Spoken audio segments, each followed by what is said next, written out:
Welcome back, boys, men, gentlemen, to another episode of Friday Night Play Talk. I'm your host, as per usual. Who else? The notorious, not Conor McGregor, Jay. So, this weekend we got an event in the Apex coming up, which is thankfully getting closed down soon, so that's nice. And this is actually one of the better ones of the year. I like the way it's looking so far. Got a lot of debuting guys, but yeah, I think this will be a good one. Before 306, I'm not gonna lie. This card on paper, it's kind of like on par or even like slightly better than 306. That might be a hot take. 306 looks so bad. Like, it does not look good. Is that just me? Because, we got Ode Osborne on the main card. You know who Ode Osborne is? You might know him when he got KO'd by, Manel Cap. I think. You got Meat opening up the card, and, that's it. Is really not that good. Anyways. Let's get into the picks for the weekend. So, starting off, we got the prelims. We got, oh, Jesus Christ. What is it with these Lithuanian guys and unpronounceable names? Zygimantas Ramaska. Yep, think I said that right. Versus Nathan Fletcher. Now, both these guys are debuting. I'm going to say I recognize Fletcher from, Cage Warriors or something. I might be saying that because he's British. But, sorry, I sound like DC right now. I'm just eating. DC's fat ass commentating and eating at the same time. He's probably got a chicken sandwich. I just got a bag of chips. So for this one, I'm going to say Nathan Fletcher by decision. He's a big submission guy. I can tell he likes his submissions.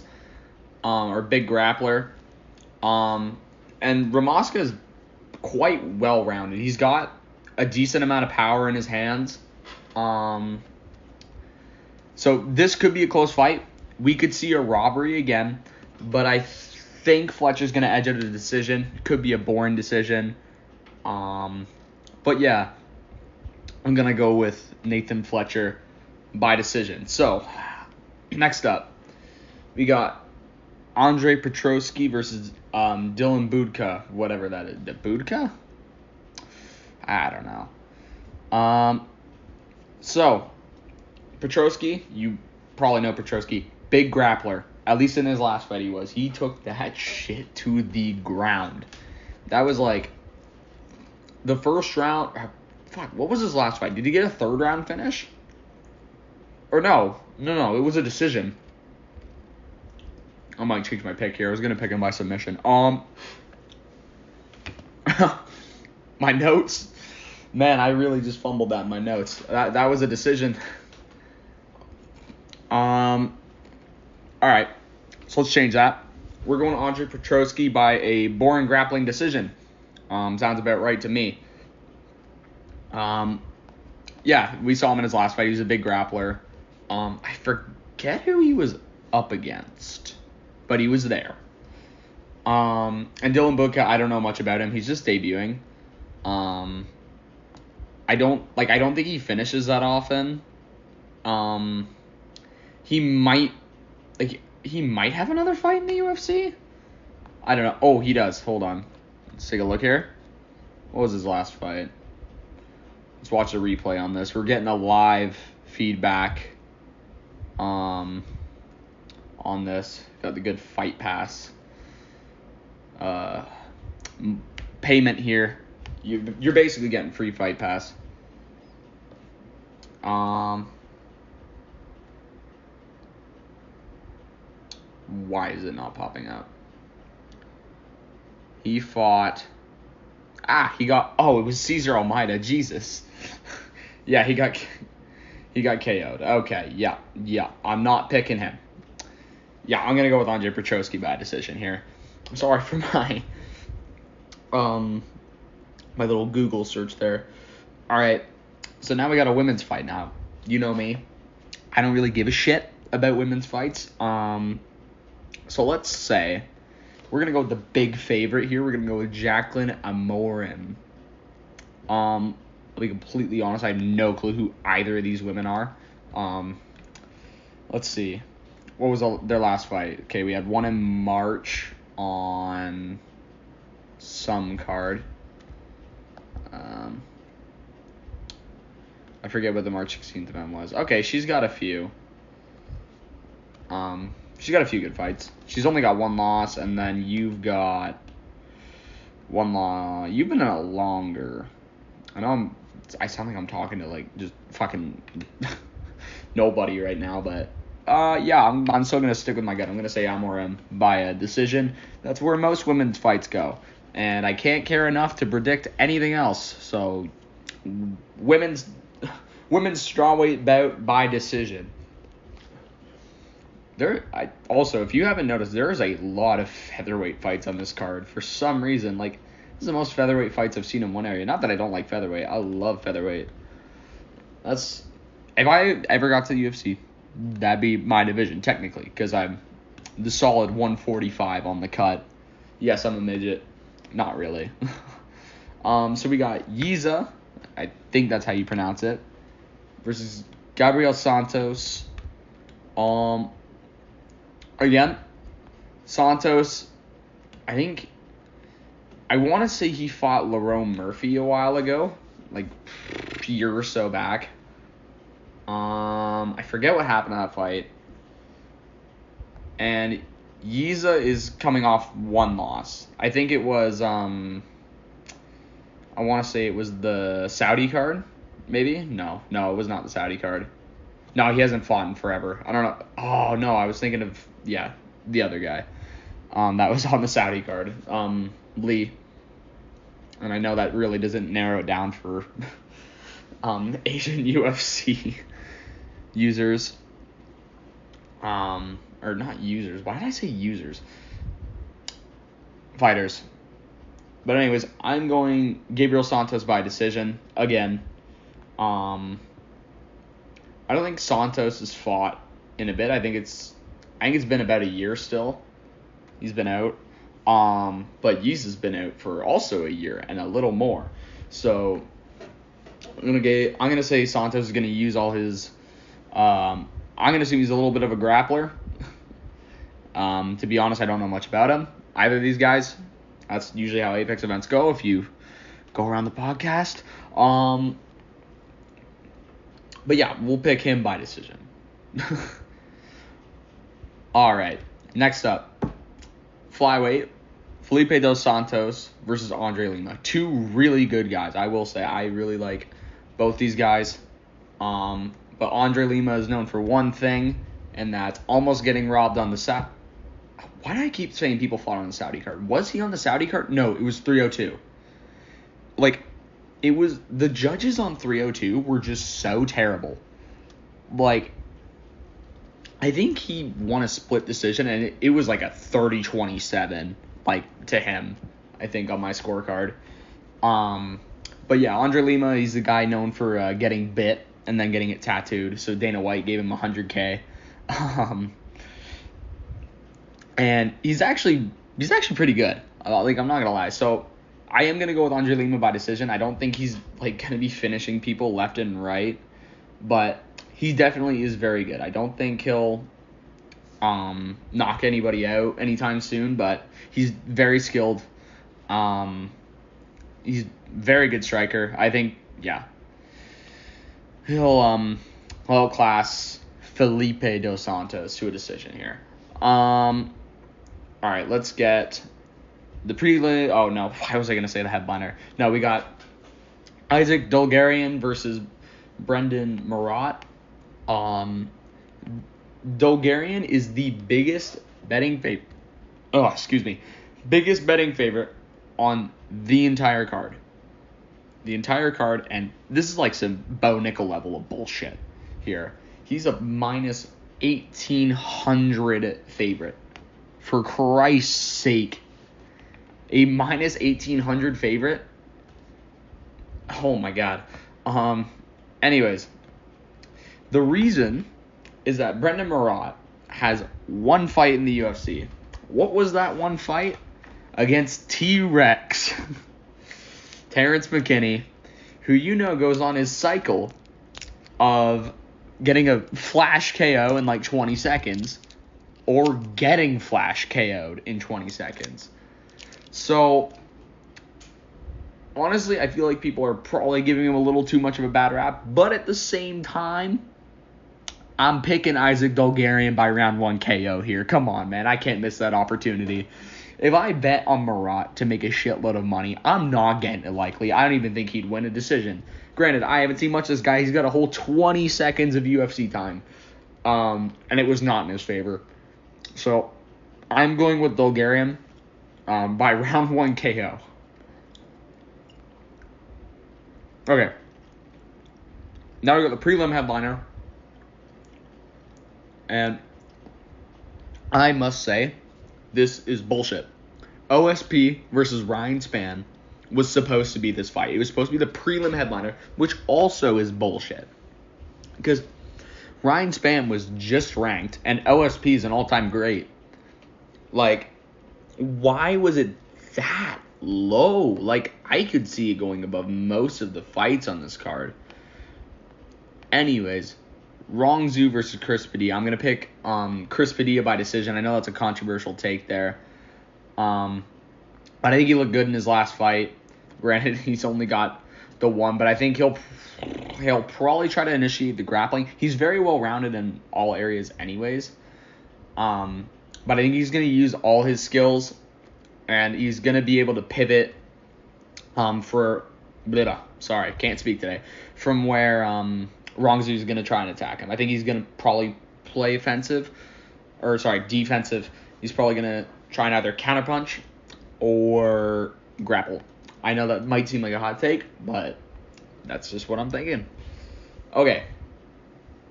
Now, main card. We got Trevor Peek versus Yanal Ashmuz. I'm going with Trevor Peek by decision here. I like Trevor Peek. I think he's pretty good. I think he's gonna win. That's basically what it comes down to. You'll see that again on a bigger scale when it happens later. But yet again, lightweight, it's a really competitive division, and this is another place where I see he's gonna probably try and play a little.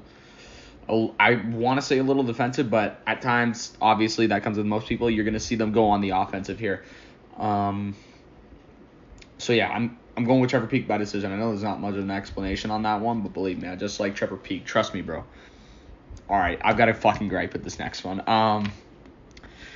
We got bantamweight, because Cody Durden can't make weight in that time. We got Matt Schnell versus Cody Durden. So now I think this is a Brian Ortega versus Diego Lopez kind of thing. So they're going to be at bantamweight, but they'll use the flyweight rankings. This is bullshit. Why does Cody Durden get this big of a step up in competition after he just got KO'd by flyweight Bruno Silva? Why? Like, I get there's probably no one else willing to go in on short notice. I mean, if I was Cody Durden, I'd want to go in too. Because Matt Schnell is the most chinny motherfucker in that division. And you know what? I'm going to say it. And no one's going to like it. I'm going with Matt Schnell by decision. I know. I genuinely, I just said that. I can't believe the words I've uttered out of my mouth. I know. Just listen. Cody Durden, we've seen that he just got flatline KO'd by Bruno Silva. That was bad. And I really don't think he deserves to be this big of a betting favorite against Matt Schnell. Because Matt Schnell, as much as he is the most chinny fighter in the UFC, like if he gets poked on the chin, he's out. His last fight was against Steve Erceg. Erceg just fought Kai Kara France. Granted, he got KO'd. And gave Pantoja the biggest run for his money. Tell me that if Matt Schnell wasn't fighting bums that he wouldn't be doing better. Because I get it. He sucks. Like, I could see this guy being out of the rankings soon. But Cody Durden's not that guy. He's not. He really shouldn't be this big of a betting favorite. He's not that guy. This is my hottest take so far. This is the underdog of the card here. Lock that in. Is Match Now. I am picking Match Now. If it was Alessandro Costa, like it was supposed to be, fuck no. I would have picked him by round 1 KO. But it's Cody Durden now. Things are different. Match Now by decision. All right. Now. This is going to be tough to say. Next up. Steve Garcia versus Kyle Nelson. Now, if you know Steve Garcia, you know he's probably one fight away from being up against a ranked opponent, which we're going to assume for both these boys if they win. It's Calvin Kattar. Oh God. Steve is on a 4-fight TKO/KO win streak. Cal Nelson just got an early stoppage in New Jersey. And a couple decisions before that. I can't believe I'm going to say this. I am picking Kyle Nelson by decision on this one. Fuckers, I ain't betraying Canada. Look at all the odds against Steve Ursay. Why am I thinking Ursay? Steve Garcia here. He's got a 4-fight KO streak, right? Kyle Nelson here. He's Canadian, which means he's kind of a bum. But Kyle Nelson's built different.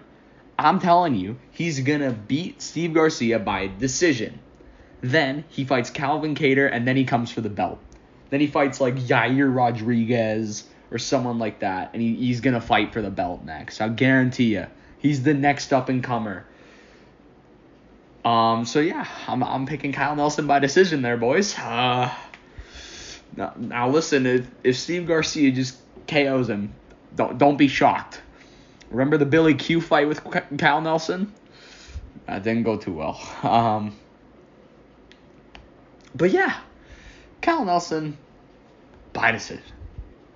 Okay, now we got flyweight Jessica Andrade versus Natalia Silva. Jessica Andrade, one of the only women's fighters I'll care about.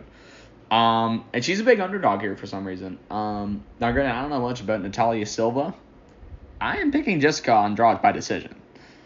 That's usually the way women's fights go. But like Jessica Andrade is kind of just fucking built different. I'm not gonna lie. Tell me she don't got testosterone pumping through her veins. Excuse me. Sorry, I know that sounded deadly. Sounded like I was about to die. But Natalia Silva, she looks skinny, frail, breakable. And that's what Jessica Andrade is going to do. Jessica Andrade is going to destroy her by a decision. 30-27, I'm telling you. Unless this is 5 rounds, which I don't think it is. I doubt it would be 5 rounds. I don't even know why I brought that point up. Speaking of 5 rounders, does anyone see that Bobby versus Hamzat might not be 5 rounds anymore? I know that's kind of they were looking at that and they advertised it as 5 rounds, but apparently Hamzat does not want it to be 5 rounds anymore. Which, if I was Hamzat, I wouldn't want it to be 5 rounds. My fucking gas tank. Anyways, I'm getting off track here. Jessica Andrade by decision. And the main event. This is a very close one. I think this is going to go to a decision no matter what, I think. I hate to say. This is a really close fight between these two. Sean Brady, he's only coming off... he's coming off the win off of Kelvin Gastelum. And before that, he had the loss of Bilal Muhammad, one of Bilal's only TKOs, for fuck's sake. And he didn't even knock him down. So Bilal still has no knockdowns. And we got Gilbert Burns over here. Burns is coming off... Burns is coming off the loss to JDM and Bilal before that. And then he fought Masvidal. And listen,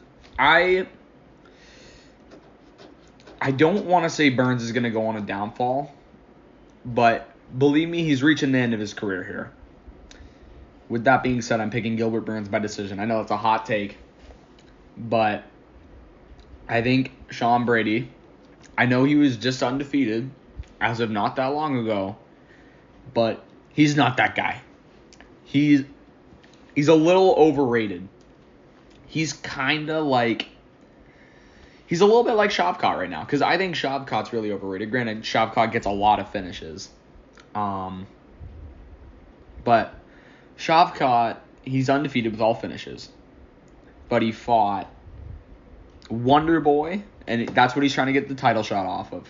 The rank, like, number 7 Wonder Boy. Then we got, who was before that? Jeff Neal, and he really didn't look good in that fight. What I'm trying to say here is that he fought Kelvin Gastelum, who we know isn't really doing that great at welterweight. He can't even make it, really. Like, the Daniel Rodriguez fight got moved back up to middleweight. And Sean Brady, I think he's a little overrated. Now, granted, both these guys are going to be grapplers, so I'm going to say we're going to expect a heavy grappling match here from these two, but we'll probably see the hands go too. I think it'll be really close. We could see yet again another robbery. And I'm just going to say it's a shame that this is in the Apex. I got to say. Man. Like, this fight night it's a really good fight night. Why is it in the Apex? Anyways, yeah, that's it. So now, let's move on here. So I've got a bit of an issue here. Dana,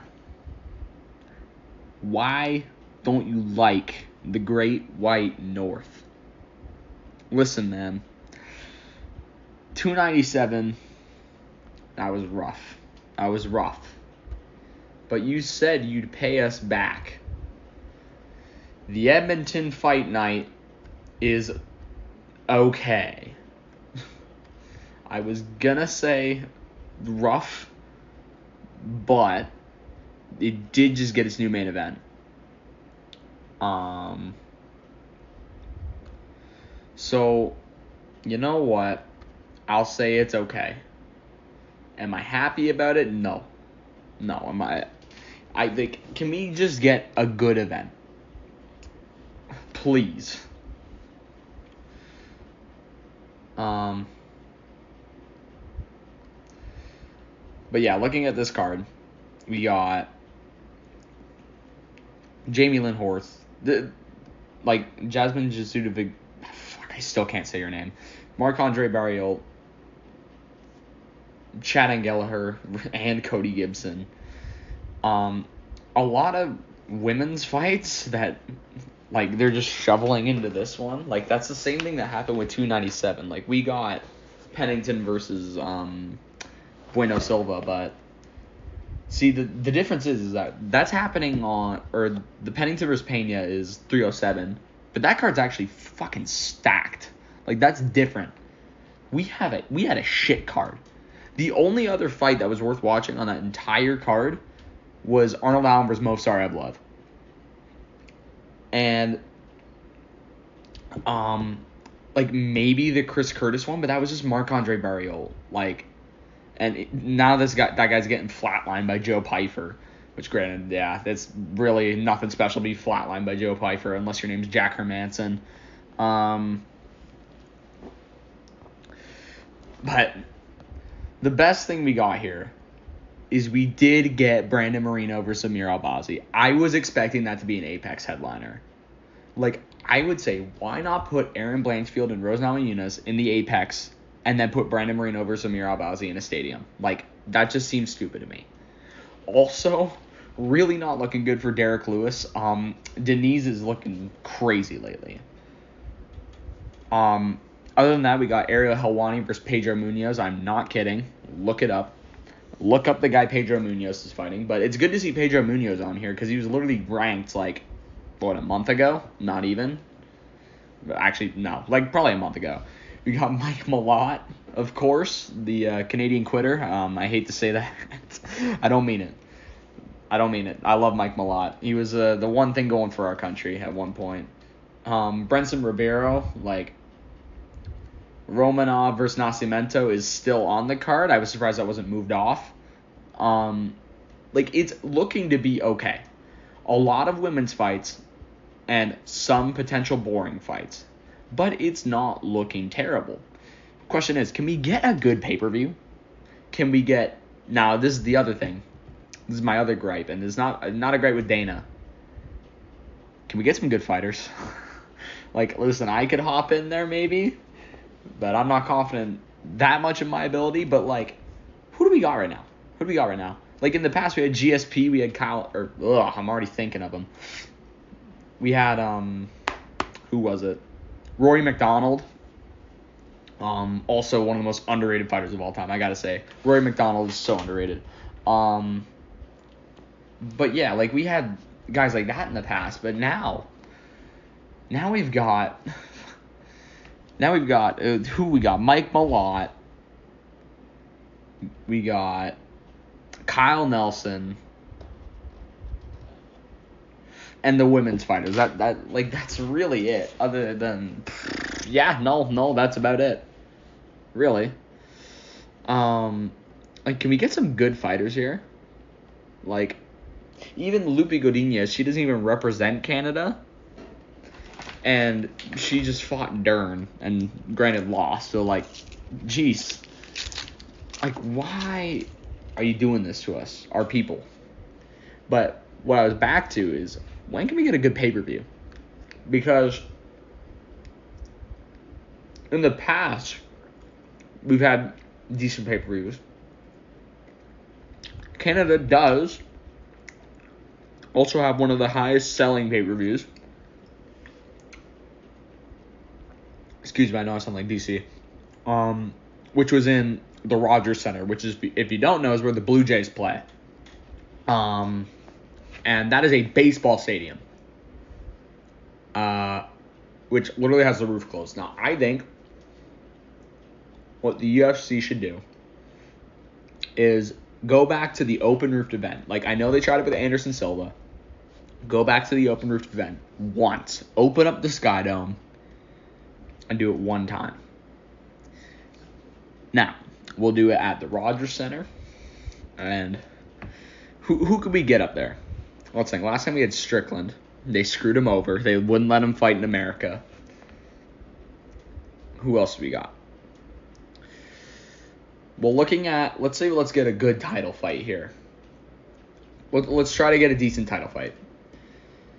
We have Pantoja, O'Malley, Ilya, Islam, Bilal, Dricus, Alex, Jones, Aspinall. Right off the bat, right off John Jones. The UFC will not put him in Canada ever again. I get that Jones vs. Gustafsson 1 was in Canada. But, let's be honest. They saw that and they're like, oh shit, John Jones, or Dana saw that John Jones was the greatest of all time. So, he's not going back to Canada. And also, for shits and giggles, I forgot to add this in. We got Max Holloway for the BMF. So, looking at our options here, so I've crossed off John Jones. We got Aspinall, Alex Pereira, Dricus, Bilal, Islam, Ilya, Sean O'Malley, Pantoja. Now, I'm going to go through the probabilities here of all the champions fighting. Pantoja, I'm not going to lie, the guy will probably take a fight anywhere. He needs a fight. He doesn't have anyone to fight. There's not a definitive number one contender right now at flyweight other than Muhammad Makayev. We don't talk about him anymore. So I think he'd take the fight anywhere. As to who he'd fight, maybe Tatsuro Taira.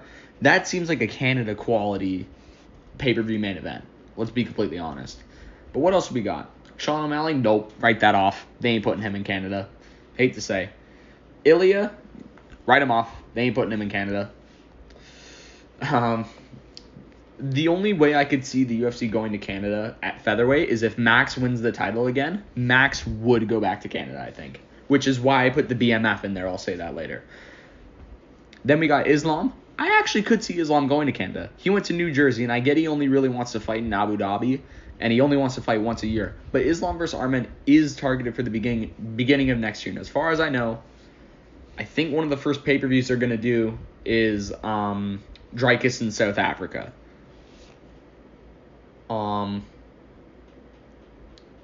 So maybe we go past a bit, maybe we go to February. Could see Islam going to Canada. Now here's my most realistic one. For an actual undisputed world title fight, I think they would put Bilal in Canada. They're not putting him in Abu Dhabi, they are putting him in Canada. The UFC hates Bilal. So the UFC hates Canada. So they combine the two. And they put Bilal in Canada. I think that's what's going to happen. If they ever go back to Canada, they're probably going to put Bilal in Canada. Probably Bilal versus Rakhmonov or Bilal versus hopefully JDM, but I would probably say they would do like Ian Gary or some shit. And then DDP, I'd love to see. Technically, we saw him win the title, so I don't really think he'd come back. I think he's just going to ride it out till UFC Africa. Poatan, I don't think they're doing that. Believe me, I wish, but I don't think they are. Who else we got? Aspinall, maybe eventually. I'd say it's very unlikely, but I'd say maybe. Now, women's co-mains, we're probably getting one. Let's be completely honest. Grasso, no, she won't fight. She'll only fight on Noche. A lot of people don't point out how inactive Grasso is, but she only fights like once a year, only on the Noche cards. Zhang Weili, maybe. She hasn't fought in a bit. And Pennington, nope, she's already booked. And we don't want her back. So here's what I'm going to say. I'm going to say the most realistic pay-per-view is either Bilal Muhammad versus Shavkat Rakhmonov, or whoever wins like a number one contender fight, or Max Holloway for the BMF against just about anybody. My guess, Michael Chandler, Conor McGregor winner. If they ever fight. If they don't fight, put him in with like, let's see, insert random lightweight contender. Put him in with like Dubronx or something, or Dan Hooker. Oh, Dan Hooker would be nice. That's who I'd probably see headlining a pay-per-view in Canada. Co-main is like not even a solid number one contender spot, but a good one they could do is Shavkat versus JDM. Come on. They should have done that in Australia already, but come on. Shavkat versus JDM would be fucking sick. Either that or like Whitaker versus Strickland, something like that. Yuri versus Jamal Hill. Like a good number one contender fight would be nice. Anyways, that is my Canada rant. And that's the episode. Really hope you enjoyed. I know this one was probably a little slower pace. But yeah, just stick with it if you're a new listener, please. I beg of thee. The Apex events are different. They're different around here. Next week we got Noche UFC. That should hopefully be good. So yeah, stick around, please. Listen to the next episode. Oh wait, you know what I forgot to do? Forgot about the Q&A. Here, we'll bust that out really quick. We still got like a minute. Let's see here. Boom. All right. What's next for Burns or Brady after they win or lose this fight? I think if Burns wins this fight, I think he'll probably stay around the top gatekeeper level. I'll say he maybe fights a Colby Covington next or something like that. Maybe Ian Gary. I doubt it, but maybe Ian Gary. Or maybe he'll fight another low-rate contender. Like we could see Ian Gary or Gilbert Burns versus Michael Page, Joaquin Buckley, something like that.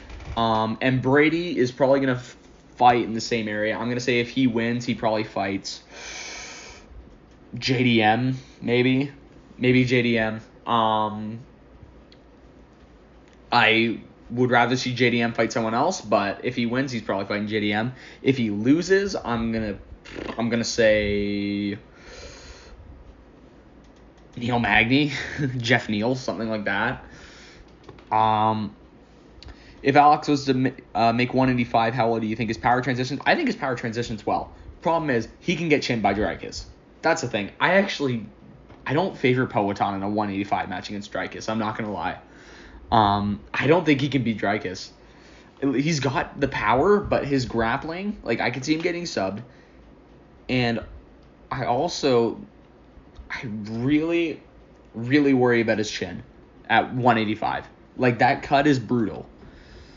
And do you think the Saudis requested no female fights at the 308 card? Yep. I think they did that the last time, too. I don't know what the issue is with that. I'm sure it's a cultural thing. But they definitely did. So now that's the episode. I am dragging on. This might be the longest episode. Anyways, I will see you all next week. Bye-bye.